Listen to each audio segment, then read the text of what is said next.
पति और पत्नी दोनों ही एक दूसरे के पूरक होते हैं और एक दूसरे के जीवन को अच्छा और बुरा बनाने में सहभागी होते हैं। कभी कभी पत्नियां पतियों को अपने रंग में रंग लेती और कभी कभी पति लोग अपनी पत्नियों को अपने रंग में रंग लेते हैं। हाँ, कितनी बार ऐसा देखा गया, महिलाएं बोलती पहले मैं मीठा नहीं खाती थी लेकिन मेरे पति को पसंद था, बनाते बनाते हम भी खाने लग गए। कोई कहता मैं पहले मांसाहारी नहीं था या नहीं थी लेकिन शादी होने के बाद ये खाते थे तो बना बना कर उनको खिलाने में हम भी खाने लग गए। कितने लोग कहते कि मैं पहले मांसाहारी थी लेकिन शादी के बाद क्योंकि इनको नहीं लगता और इनके यहाँ नहीं बनता, इनके यहाँ कोई नहीं खाता तो मेरा भी छूट गया। तो एक दूसरे के रंग में रंग ही जाते हैं पति पत्नी। एक बात कहूं, संगत से गुण आवत है और संगत से गुण जात। बांस फांस और रमेश्वरी एक ही भाव विकार। संगति का गुण आता जरूर है, इसमें कोई संदेह नहीं। संगति वो काजल की कोठरी है जिसमें प्रवेश करने के बाद तुम्हें किसी न किसी रूप में इसका फल मिलता है और ये तुम्हें प्रभावित करती है। क्योंकि काजल की कोठरी में क्या, क्योंकि काजल की कोठरी में कितनो सयानो जाए, काजल की एक लीक लागी है पे लागी है। तुम जब सोशल मीडिया में यहाँ वहाँ हेलो हाय कर रहे होते हो और अनजान दोस्त बना रहे होते हो तो तुम ध्यान से समझना तुम काजल की कोठरी में प्रवेश कर रहे हो।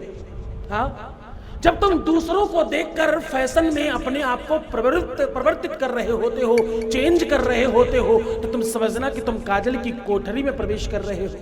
तुम जिसको देखकर उसके जैसे कपड़े और उसके जैसा फैशन, उसके जैसा श्रृंगार कर रहे हो, तुम ध्यान से समझना उसके बाकी अवगुण भी तुम्हारे पास आएंगे क्योंकि तुमने उसकी आधी चीजें स्वीकार कर ली हैं। जिसको तुमने स्वीकार किया है और जिसका तुम अनुकरण कर रहे हो, ध्यान से समझना उसकी बाकी चीजें भी तुमको प्राप्त होंगी और वो तुम्हें बिल्कुल सहज नहीं होंगी। तुम सहन नहीं कर पाओगे उसे। तुम्हें मालूम नहीं है उसके साथ और क्या क्या तुमको आने वाला है, तुम्हें मालूम नहीं है। इसी वजह से तुम दूसरों को देखकर काली नीली पीली लिपस्टिक लगाना शुरू कर देते हो। मैं एक बात कहूं, जब पहली बार बिटिया देखने जाओ तो लक्षण देखे जाते हैं और उनमें से एक लक्षण है कि होंठ काले नहीं होने चाहिए। तुम्हारे भगवान ने लाल बनाए और तुम काली लिपस्टिक लगा लेते हो। वो क्या ही भगवान आजकल आई है, ऐसे ऐसे रंग, ऐसे ऐसे शेड। भैया होंठों में भी अलग अलग रंग चाहिए। अरे परमात्मा ने वैसे ही सुंदर बनाकर भेजा है। हाँ, अरे ठीक है, लाल को और लाल करो, अच्छा है, लाल को नीला करो, ये अच्छा तो नहीं है ना।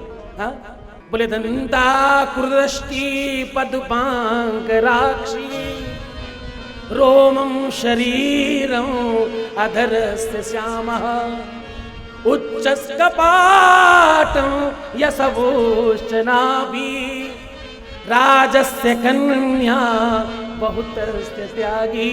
राजा की भी कन्या के अंदर ये अवगुण हो तो वो अपने जीवन में दुख पाती है। क्या, दंता कुर्दष्टि पदुपांगराक्षी, दांत बड़े हो और पैर बिल्कुल पुरुषों के जैसे हो, राक्षसों के जैसे हो। रोमम शरीरम अधरस्य श्यामः, शरीर में रोई बहुत हो और होंठ काले हो जिनके। उच्चस कपाटम यशभूषणाभि, कपाट आपका खूब बड़ा भारी मर्दों के तरह और पुरुषों के जैसा हो और नाभि खूब बाहर निकली हो पुरुषों की तरह। कहते हैं ये लक्षण जिसमें भी हो वो राजा की भी कन्या है तो वो त्याग देने लायक है। और तुम जाने अनजाने वो अवगुण अपने अंदर समेट रहे हो बार बार। कितने सारे बच्चे वो नाभि में छेद करवा लेते, परमात्मा ने कर रखा है, तुम अनावश्यक काम क्यों करते हो? हाँ, कान छेदने के लिए परमात्मा ने व्यवस्था करी, लोग होठों में, भौहों में और जाने कहां कहां छेदवा लेते हैं। ऐसा न करना चाहिए। ऐसा कर कर तुम जिनका अनुकरण कर रहे हो, जिन राक्षसों का पता है सूर्पणखा ऐसा करती थी, तुम्हें मालूम है रावण के यहाँ के राक्षस लोग ऐसा करते थे, तुम वही कर रहे हो और तुम्हारे अंदर वही आचरण आएंगे। तुम्हारा पैर फिसलेगा और तुम्हारे एक से अधिक रिश्ते बन जाएंगे, बिना मतलब के लोगों से दोस्ती होगी और तुम गलत कार्य में प्रवीण हो जाओगे और ये अच्छा नहीं है तुम्हारे लिए, ये बिल्कुल अनुकूल नहीं है तुम्हारे लिए। एक बात और कहूं, तुम जब शिव महापुराण सुन रहे हो तो तुम ये मत समझना कि तुम केवल कोई गाथा सुन रहे हो, कोई कथा, कोई कहानी सुन रहे हो। तुम जितनी देर बैठकर यहाँ कथा सुन रहे हो उतनी देर भगवान शिव के पार्षद तुमको अच्छा बना रहे हैं, उतनी देर भगवान शिव के पार्षद तुम्हारे लिए काम कर रहे हैं और तुम्हारे मनमस्तिष्क को पवित्र और दिव्य कर रहे हैं। धीरे धीरे धीरे धीरे आप सबके ऊपर वो प्रभाव पड़ना शुरू होगा। तुम जितनी भी देर यहाँ बैठे हो इस कथा में, कथा तो तुम्हारे कान सुन रहे हैं और उसका रस तुम्हारे हृदय में जा रहा है, लेकिन भगवान शिव और उनके पार्षद तुम्हारे जीवन को ठीक कर रहे हैं। इतनी देर ऐसा समझना। तो संगति का गुण आता है और तुम जो आचरण अपने अंदर लाते हो उसका आपको फल प्राप्त होता है। मैं ये कह रहा हूं, तो श्रृंगार हमेशा अच्छा करो, बुराई नहीं है, लेकिन श्रृंगार ऐसा नहीं करना जो तुम्हारे लिए अनुकूल नहीं है।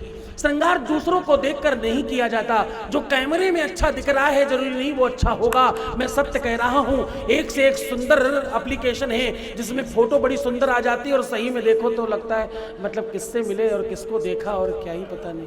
हाँ, मैं आपको सत्य कह रहा हूं, जो तुम कैमरे में देखते हो वो सब सत्य नहीं है। तो किसी को देखकर उसका आचरण समझे बगैर उसका अनुसरण करना तुम्हारे लिए दोषपूर्ण है और काजल की कोठरी है सामान्य। चंचुला के ऊपर धीरे धीरे विदुंग का प्रभाव पड़ने लगा। विदुंग के जैसे वो भी पदभ्रष्ट हो गई। विदुंग कहता कि तुम बड़ी सुंदर हो, क्योंकि चंचुला बड़ी सुंदर है, बड़ी दिव्य है और उनका रूप लावण्य, उनकी सुंदरता, उनकी कांति इतनी ज्यादा प्रवीण और इतनी ज्यादा उत्कृष्ट और श्रेष्ठ है कि कोई भी आकर्षित हो जाए। हाँ, चंचुला ने विदुंग के कहने पर, विदुंग ने कहा तुम एक काम करो, अपने रूप, अपने स्वरूप के को ऐसा दिखाओ लोगों को कि आपसे आकर्षित हो और मैं उनका धन अपनी तरफ खींच कर ले आऊं। हाँ, धीरे धीरे चंचुला ने वैसा करना शुरू किया। अब ये पति पत्नी दोनों को मिलकर लोगों को ठगते हैं और लोगों का धनार्जन कर, उनका धन छीन लेते, उनसे धनार्जन कर लेते और जेन के पकारे ने पैसे खींच ही लेते लोगों से और सारे बुरे कर्म में खर्च कर देते। धीरे धीरे समय व्यतीत हुआ। विदुंग को एक दिन दूसरे नगर के लोगों ने चोर जानकर और इसकी ठगाई को समझकर भांप लिया और इनके पाप के कारण इनके ऊपर इसका प्रभाव पड़ा। लोगों ने पीट पीट कर इसको मार डाला। क्या किया? जस जही की करनी वैसा उसका कर्म और वैसा उसका दर्शन। हाँ, जो करोगे वो सामने जरूर आएगा। जिसकी जैसी मति होगी, जिसका जैसा आचरण होगा, जिसका जैसा व्यवहार होगा और जिसका जैसा स्वभाव होगा उसको वैसा प्राप्त होगा। एक बात और कहूं,